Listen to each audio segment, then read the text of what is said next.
여러분들 논문 쓸 때 그냥 뭐 종이에다가 연필로 이렇게 쓰는 거 아니잖아요. 여러 가지 소프트웨어를 사용할 수밖에 없어요. 더군다나 최근에는 기술이 엄청나게 발달을 해가지고 막 AI까지 들어오고 이런 상황이란 말이죠. 그래서 우리가 논문을 처음부터 시작해서 마칠 때까지 사용할 수 있는 또는 사용해야 하는 소프트웨어들이 뭐가 있으며 이 소프트웨어들을 언제 어느 때 사용하는지에 대해서 우리가 한번 생각해 볼 필요가 있어요. 그래서 저도 가만히 보니까 제가 개인적으로 사용하는 소프트웨어들이 생각보다 많더라고요.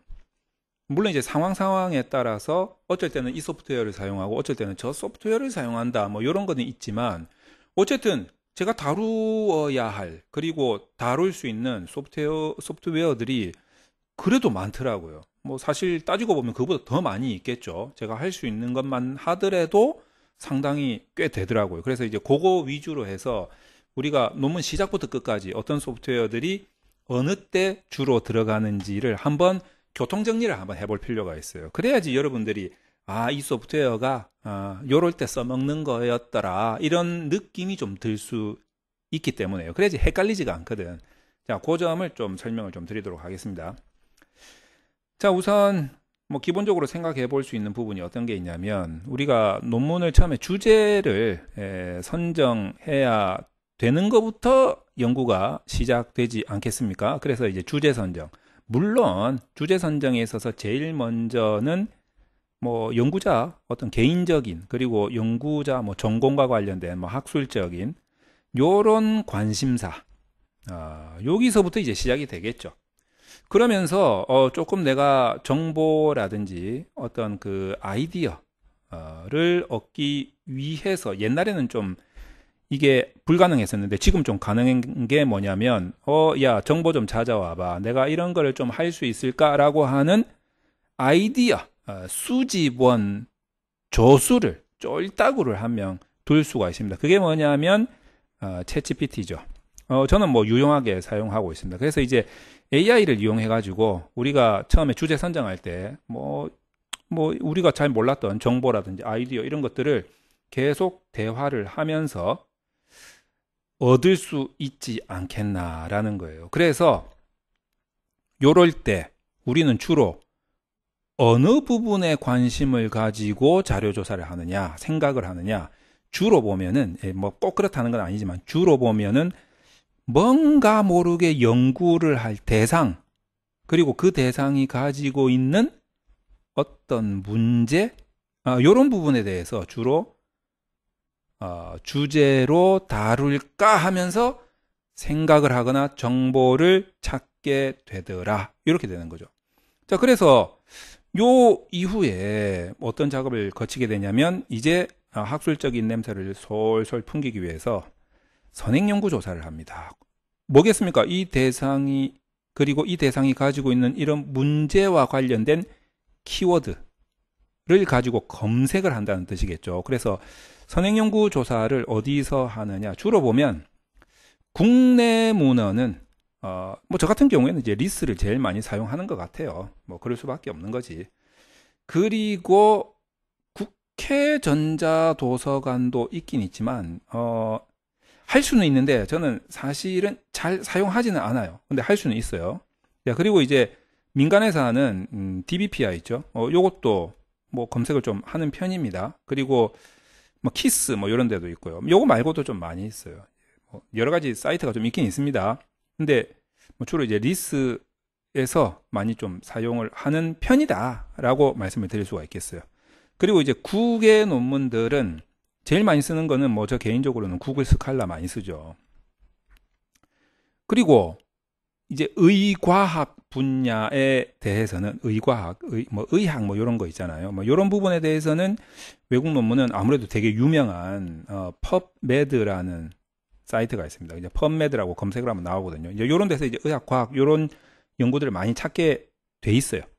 그래서 이제 이렇게 주로 찾고 그리고 특히 이제 AI 쪽으로 논문을 찾는 기능이 리서치 래빗. 요 유명하죠. 제가 지금 뭐 논준모 연구소 그 멤버십 강의에서도 한참 리서치 래빗 강의를 하고 있습니다. 그리고 사이스페이스 뭐 요것들은 뭐라고 해야 되겠죠? 찾으면 정확하게 나와. 예를 들어 가지고 여러분이 국외 논문 찾겠다고 챗GPT에서 찾는다. 찾을 수는 있는데 요거는 약간 가짜가 들어있을 수도 있어요. 그래서 약간 신뢰성이 조금 떨어져요. 챗GPT는. 그래서 오히려 AI 쪽은 챗GPT보다 선행연구조사에 이제 특화되어 있는 리서치 레빗이나 사이스페이스 이제 이런 곳에서 국외 논문을 찾는다. 물론 이제 구글 스칼라를 좀 가장 중요한 기반으로 삼고 있긴 합니다. 자, 그럼 이제 선행연구조사를 이렇게 뭐 국내에서 하든 국외에서 하든 이렇게 찾은 거를 가지고 내가 필요한 참고 문헌으로 사용하려면 뭐 그 다음에 뭐 해야 됩니까? 서지 관리해야 되잖아. 서지 관리. 그래서 서지 관리 소프트웨어를 사용하는데 이것도 많아요. 뭐 레프웍스도 있고 뭐 맨델레이도 있고 엔드노트도 있고 여러 가지가 있는데 뭐 저 같은 경우는 이제 조테로를 사용합니다. 요것도 지금 현재 멤버십 강의에서 이 영상으로 지금 제가 소개를 해드리고 있죠. 이 조테로가 좋은 게 여러 가지 기능하고 붙을 수 있어요. 이제 어디하고 붙을 수 있냐면 여러분들 그 AI 중에서 글자 편집하고 이제 요런 뭐 표 편집하고 이렇게 편하게 할 수 있는 게 이제 AI 쪽은 노션이 있단 말이죠. 노션. 그러니까 이제 노션하고 결합을 해서 나온 게 노테로라고 있습니다. 요거는 이제 요 노테로라는 것을 그 기터브에 가서 다운로드 받아야 돼요. 그러면 이제 노션하고 조테로하고 연결이 되기도 합니다. 그리고 이 조테로가 또 우리가 이제 RMD 파일을 만들 때 이제 R 언어에서 우리가 글을 또 쓸 수가 있거든요. R 스튜디오에서 분석만 하는 게 아니라 문서도 만들 수가 있어. 그래서 여기에 RMD 파일에서 R이 그 우리가 말하는 R 언어를 말하는 거고 요 MD가 마크다운이에요. 마크다운. 이제 컴퓨터 용어죠. 마크다운. 마크다운 언어인데 이거는 이제 글 쓰는 언어다 이렇게 생각을 하시면 돼요. 이 RMD 파일을 가지고 R 스튜디오에서 우리가 논문을 쓰기 위한 통계 분석만 하는 게 아니라 그에 더해서 아예 문서까지도 만들 수 있단 말이에요. 그래서 나중에 PDF 파일이나 또는 워드 파일 같은 걸로 내보내기를 해서 그냥 바로 학회에다가 제출을 할 수가 있단 말이에요.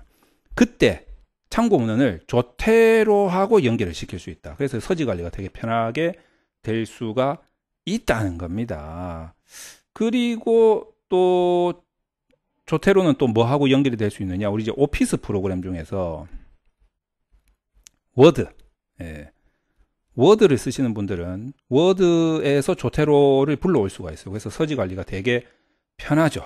그런 의미에서 서지 관리는 조테로를 쓴다. 이렇게 하여튼 제가 그렇다는 거고 그렇습니다. 자, 그 다음에 또 연구를 하다 보면 관련 이론이나 또 관련 있는 모델 같은 거 얘를 좀 학술적인 기반으로 삼으면 좋겠는데 할 때 이런 이론이나 모델 등을 조사할 때 요때는 당연히 우리가 선행연구 조사했던 내용을 읽어보면서 찾기도 하죠. 그러니까 당연히 선행연구에서 조사를 하는 것을 기본으로 하면서 부족하다 싶으면 잘 안 된다 싶으면 이제 AI를 활용하기도 하죠. 요때 챗GPT하고 대화를 해가지고 뭐 관련 있는 이론이나 모델 이런 거 이제 조사하기도 합니다.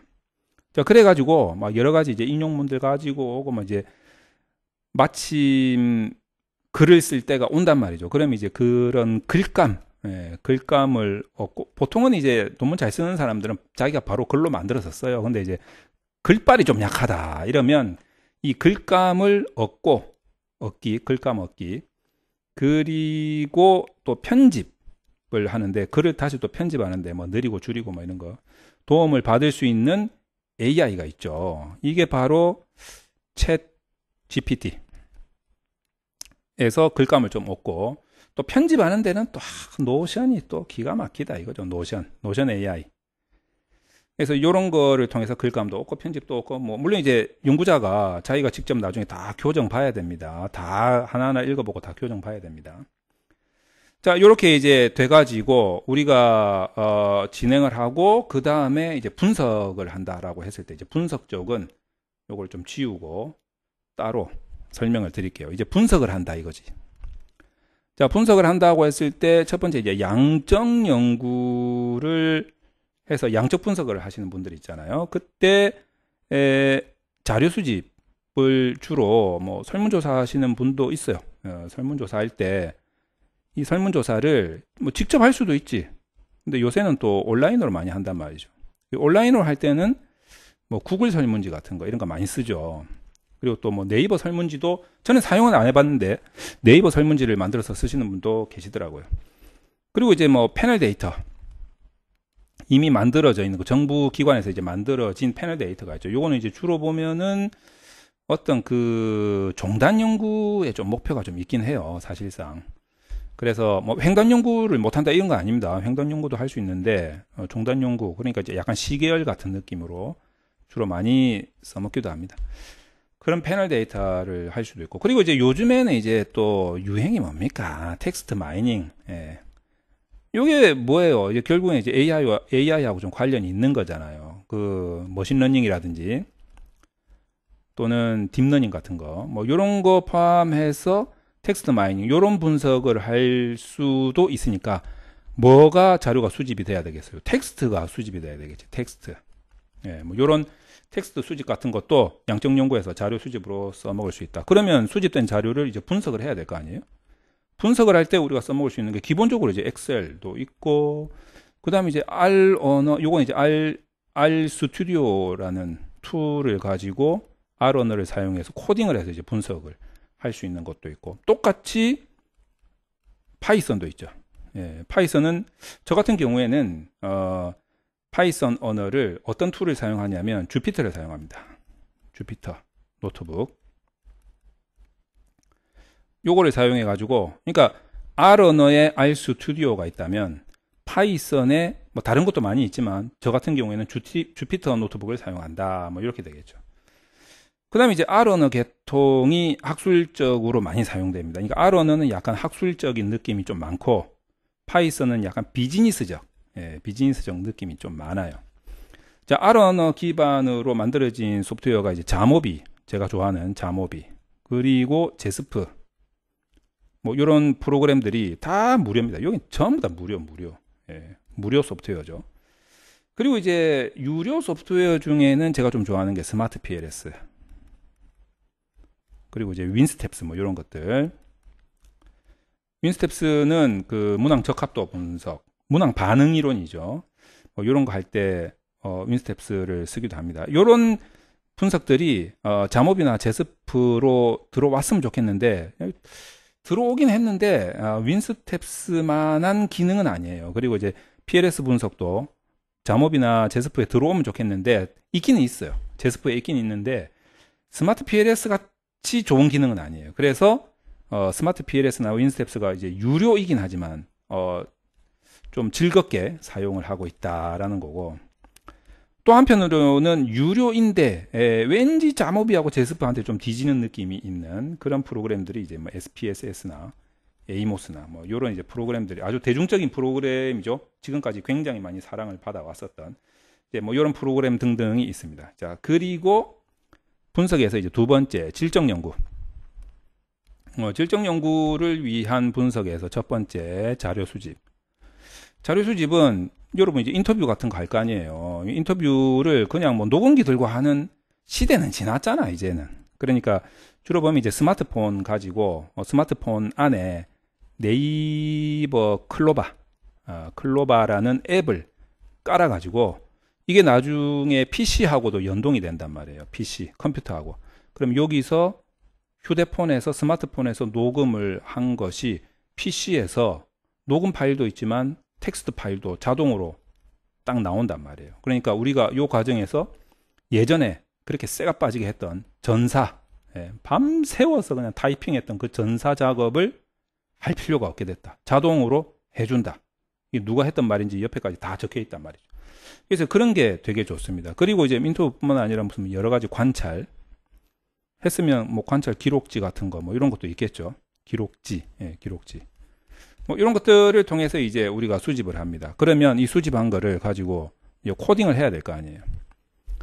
그게 막 지저분하게 엄청나게 많은 그 문장들이 있는데 거기서 이제 좀 괜찮은 문장들, 비슷한 유사한 그 의미를 파악해 가지고 그거를 아주 간단한 뭐 단어라든지 뭐 이런 형태로 나타내야 되잖아요. 그게 코딩하는 방법도 뭐 원래 이제 뭐 교과서에서는 뭐 구조적 코딩이다, 전체적 코딩이다, 감정적 코딩이다, 동시적 코딩이다, 규모적 코딩이다, 뭐 기술적 코딩이다, 주제화하기 코딩이다, 인비보 코딩이다.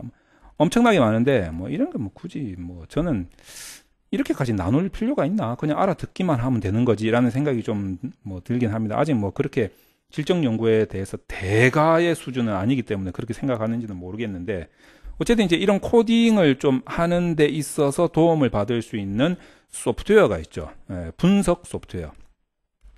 이게 일단 유료가 있는데 우리나라에서 만든 국내에서 만든 더 블루버드라는 해서 블루버드.kr 들어가면 이게 조금 비싸요. 예. 그리고 이제 호주에서 만든 엔비보 이것도 좀 비싸고 그 다음에 독일에서 만든 아틀라스 아틀라스죠. .ti 이렇게 있는데 여기 다 유료란 말이에요. 그런데 뭐 나름대로 여러분들 유료 쓰셔도 돼요. 뭐 기능이 좋으니까. 근데 이제 무료가 또 있습니다. 프랑스에서 만들었던 제가 한번 유튜브에서 소개를 해드렸는데 타겟라는 프로그램이 있죠. 그래서 target.org 스펠링은 taguette.org 이쪽 들어가셔가지고 회원가입하시면 무료로 사용할 수 있습니다. 즉 이렇게 전사된 자료를 코딩해서 질적 연구 분석을 할 수 있는 그런 소프트웨어다, 툴이다 라고 보시면 될 것 같아요. 자, 그래서 이제 뭐 분석을 했다 칩시다. 그러면 이제 우리가 이제 본격적으로 페이퍼 작업을 해야 되잖아.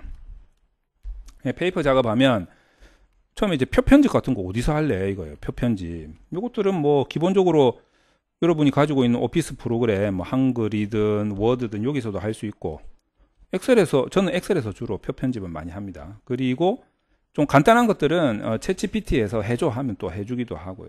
그리고 이제 노션 같은 데에서도 표 편집하기 되게 편리하죠. 그리고 이제 뭐 그림 같은 거 편집 뭐 어떤 겁니까? 무슨 뭐 모형, 뭐 흐름도 뭐 이런 것들 만들어야 될 때 대표적인 게 이제 PPT에서 많이 하죠. 저 같은 경우에는 PPT에서 많이 그립니다. 그리고 나서 이제 글을 써야 되잖아. 글 자체를 써야 되잖아. 안에 내용, 글 자체. 요거는 이제 요 오피스 프로그램을 가지고 오는 거죠. 대표적인 게 국내에서는 이제 한글을 씁니다. 저도 한글을 엄청나게 많이 사용해 왔고 많이 쓰고 있고. 근데 이건 이제 국내용이기 때문에 만약에 우리가 뭐 뭡니까 국제학술지 이런 데 제출하려면 한글 파일을 안 받아주거든. 그러려면 대부분 이제 뭐 워드를 많이 쓰죠.